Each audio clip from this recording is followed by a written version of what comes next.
Bwetweyongerayo gavumenti erabudde abakozi baayo ku ngeri gye bakwatamu ensimbi z'eggwanga kubanga si zaabwe. Omuwanuka wa gavumenti Keith Mohakanizi agamba nti emirundi mingi abakozi ba gavumenti babulankanya ensimbi z'omuwi w'omusolo, ekintu ekizingamya emirimu gy'eggwanga. Omusasi waffe alina eggulire lino lyajje mu Paalamenti. Okukola emirimu gya gavumenti kyankizo nnyo ng'era abakozi ba gavumenti bakubiriziddwa okukozesa obulungi ensimbi z'eggwanga nga bakola ebyo ebikulaakulanya obulamu bwa bannayuganda. Bw'abadde mu musomo gw'ababaka ba Paalamenti ey'e10, omuwanika wa gavumenti Keith Mohakanizi ategeezezza ng'ensimbi z'omuwi w'omusolo bwe zirina okulondoolwa okulaba nga zituukiriza ebigendererwa byazo. Ayongeddeko nga bannabyabufuzi abatasobola kukwasaganya emirimu gy'abatumibwa okwamuka ebifo mwe bali. So I'm saying from now, inefficient guys must go and we must get things done in efficient way.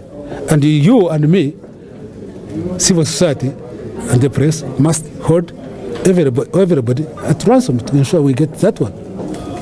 Keith awadde ababaka amagezi okwerabira ensobi ezaayita wabula okukola buli kisoboka okulaba nga batuwala eggwanga mu maaso okusobola okukyusa obulamu bwa bannayuganda.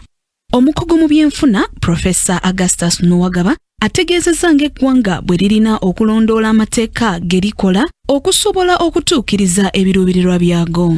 Ayongeddeko ng'ababaka ba Paalamenti bwe balina okuva mu kutulamuzi w'ofiisi wabula banoonyereze ku nsonga eziruma abantu ba bulijjo okusobola okukolera eggwanga ebintu ebigasa.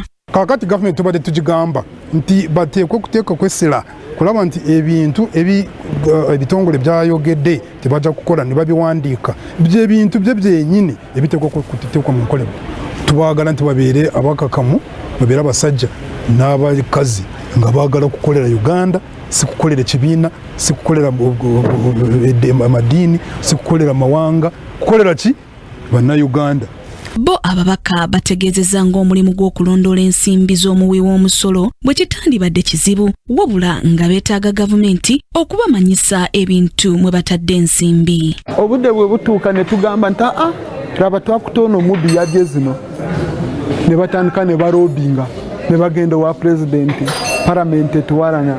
Kakaisi bwakigambye bwe tumulaga nti ono mubbi ye nga sekretary wa treasury ayappointinga ba accounting officers twagala naye abeere nga amusalayo.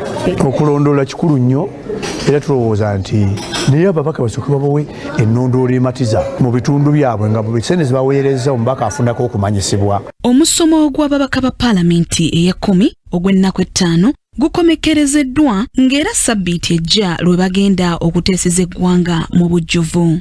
Kisakye Joan, Kingdom TV amalindirire. This is Kingdom TV.